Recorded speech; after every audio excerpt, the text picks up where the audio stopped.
एक पूरी की पूरी कौम है जो अपनी नमक हरामी को साबित करने के लिए बार बार प्रूफ देती है, और हम लोग हैं जो अपना भाईचारा बनाए रखने के लिए बार बार अपनी गर्दन कटवाने के लिए सिर झुकाते रहते हैं। आप सभी ने देखा होगा कि दो आतंकवादी जिनका संबंध आईएसआई और हिजबुल मुजाहिदीन के साथ में था, उनकी सड़क पर जब हत्या कर दी गई तो पूरा का पूरा समाज चूड़ी तोड़ रहा था। तब पूरा का पूरा समाज लॉ एंड ऑर्डर की बात कर रहा था। तब पूरा का पूरा एक समाज कह रहा था कि रोजादारों की रमजान के दौरान हत्या कर दी गई है। लेकिन क्या आप जानते हैं कि पुंछ जम्मू में हमारे 5 जवानों की जान ले ली गई है, और लेने वाले भी वही रोजेदार ही थे।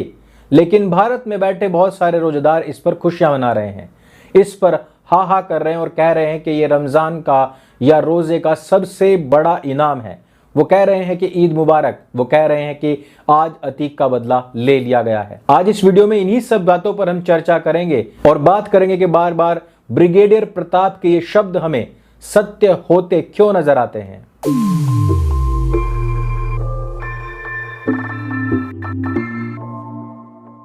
नमस्ते दोस्तों, आप सबका एक बार फिर से स्वागत है आपके अपने YouTube चैनल सत्य सनातन में। आप सभी जानते हैं कि राष्ट्रीय राइफल्स की एक गाड़ी जिसके ऊपर ग्रेनेड से हमला कर दिया गया और जिसके बाद उसमें आग लग गई और हमारे सैनिक जिंदा ही जल गए। उनके बलिदान को तो हम याद रखेंगे और हम सरकार से भी, अपनी सेना से भी ये प्रार्थना करेंगे कि 5 के बदले 50 नहीं बल्कि 500 का सर काट करके लाइए। लेकिन देश के अंदर क्या चल रहा है, हम सभी शौर्य मूवी का वो सीन तो देख ही चुके हैं जिसमें ब्रिगेडियर प्रताप कहते हैं कि जरूरी नहीं कि हमारा देश का दुश्मन बॉर्डर के उस पार हो, बॉर्डर के इस पार भी बहुत सारे दुश्मन हैं।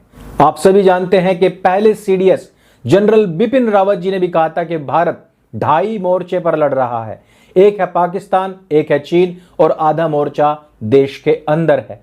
आप ये भी जानते हैं कि इस देश के अंदर जब जब भी आतंकवादी समर्थकों का कत्ल हुआ है, फांसी दी गई है, हत्या हुई है, एनकाउंटर हुआ है, तब तब इन्होंने अपने माइनॉरिटी होने का कार्ड बाहर निकाला, तब तब इन्होंने आरआर करना शुरू कर दिया और पूरे विश्व को रो रो कर यह दिखाया कि हम लोगों के ऊपर सबसे ज्यादा जुल्म हो रहे हैं।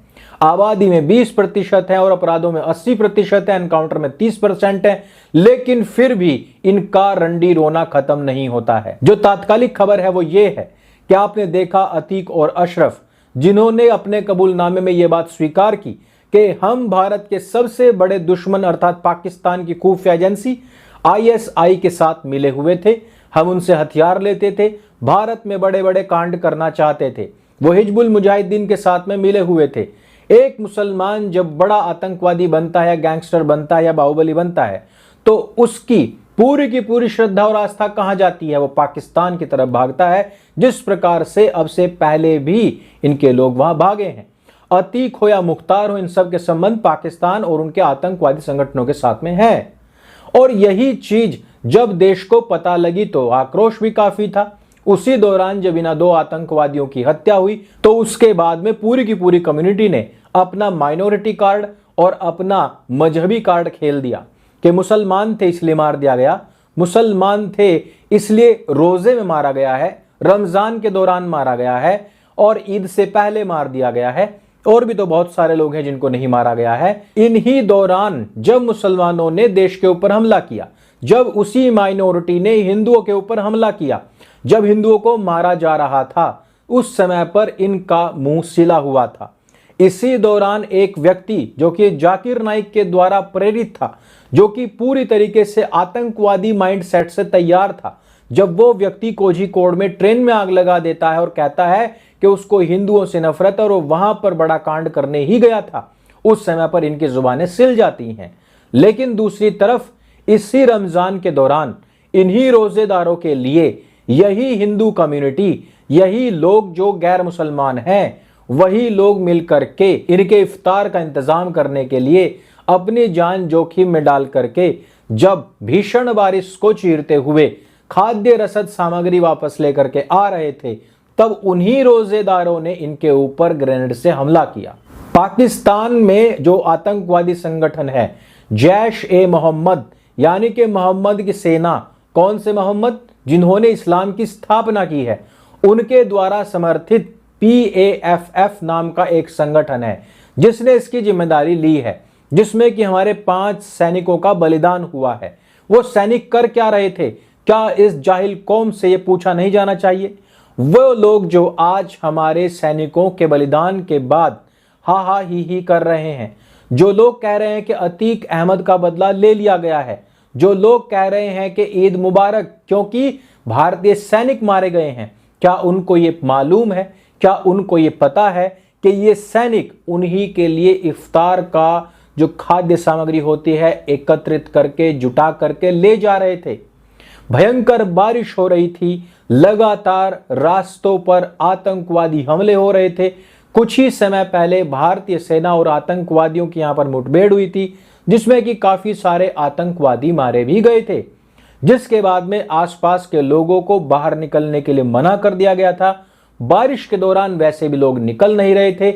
ऐसे समय में उन सैनिकों ने, जिन्होंने अपने शरीर पर पत्थर खाने के बावजूद, अपने शरीर पर इन्हीं लोगों की गोलियां खाने के बावजूद, इन लोगों के द्वारा बार बार आतंकवादियों को शरण देने के बावजूद, इन लोगों के द्वारा मस्जिदों से सेना और हिंदुओं के खिलाफ नफरत उगले जाने के बावजूद, इन लोगों के स्लीपर सेल बनने के बावजूद, जब जब भी वहां पर कोई भी प्राकृतिक आपदा आई, इन्होंने मानव पुल बना बना करके इन लोगों की जान बचाई है। मानव पुल बना बना करके इनके उन बच्चों की जान बचाई जो फिर बाद में बड़े होकर के पत्थरबाज बने, जो बाद में बड़े होकर के बुरहान वानी बने, जो बाद में बड़े होकर के बुरहान वानी के नक्शे कदम पर चलते हुए उसकी आतंकवादी संगठन के सरगना बनने का सपना देख रहे थे। वो सब के सब लोगों को भी इन्हीं सैनिकों ने ही बचाया था। जब जब भी वहां पर बर्फबारी होती है, वहां तक खाद्य रसद सामग्री पहुंचाने का काम कौन करता है? यही भारतीय सेना अपनी जान का जोखिम उठा करके, सर पर कफन बांध करके इनको खाने और पीने का सामान पहुंचाती है। और ये सोच रहे थे कि भाई रमजान चल रहा है, इससे बड़ा शवाब का काम क्या होगा, इससे बड़ा पुण्य का काम क्या होगा कि किसी के रमजान में, किसी के रोजे में हम खाद्य सामग्री पहुंचा दे। अब ये तो सेना है, पूरे देश की सोचेगी। ये किसी के धर्म, मजहब, कल्ट के हिसाब से फैसला नहीं लेती है। लेकिन उनके मरने के बाद जश्न मनाने वाले लोग किस आधार पर जश्न मना रहे हैं? वो इस आधार पर जश्न मना रहे हैं क्योंकि मरने वाले सारे के सारे गैर मुसलमान हैं। उन लोगों को सोचना चाहिए जो खालिस्तान की मांग कर रहे हैं, जो सोचते हैं कि हम इन लोगों के साथ मिलकर के नया देश बनाएंगे। आज उन लोगों को सोचना चाहिए कि ये लोग किन की मृत्यु के ऊपर, किन के बलिदान के बाद में, किन के ऊपर हुए हमले के बाद में जश्न मना रहे हैं, खुशियां मना रहे हैं। इसीलिए मैंने वीडियो की शुरुआत में ही कहा था कि वो लोग अपनी नमक हरामी का सबूत बार बार देते हैं, लेकिन हम उन्हें फिर भी भाईचारा भाईचारा करके गले लगाते रहते हैं। इस देश के अंदर एक नमक हराम दीमक समाज है। उस जालीदार समाज को पहचानिए। इन लोगों ने हमारे जनरल साहब के मरने के बाद में भी इसी प्रकार से जश्न मनाया था। प्रत्येक उस महान विभूति के जाने के बाद ये लोग जश्न मनाते हैं। बावजूद इसके कि वो लोग, वो सैनिक लोग खुद इन्हीं का पेट पालने के लिए, भरने के लिए, इनके बच्चों के मुंह तक दूध पहुंचाने के लिए अपनी जान का जोखिम ले रहे थे। तुम अपनी जानें गवा दो, लेकिन इनको कोई फर्क नहीं पड़ेगा। इन लोगों के लिए देश की सेना के प्रति मन में सम्मान बिल्कुल भी नहीं है। और इस प्रकार की जितनी भी घटनाएं होती हैं, ये बार बार प्रत्येक राष्ट्रवादी भारतीय का मन कचोटती हैं।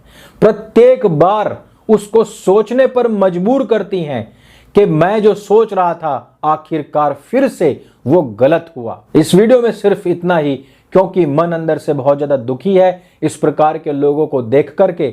इनकी जहनियत एक समान है, क्योंकि इनकी सोच, आस्था और किताब सबकी एक समान है। हमारे सभी सैनिकों के लिए ओम शांति शांति शांति।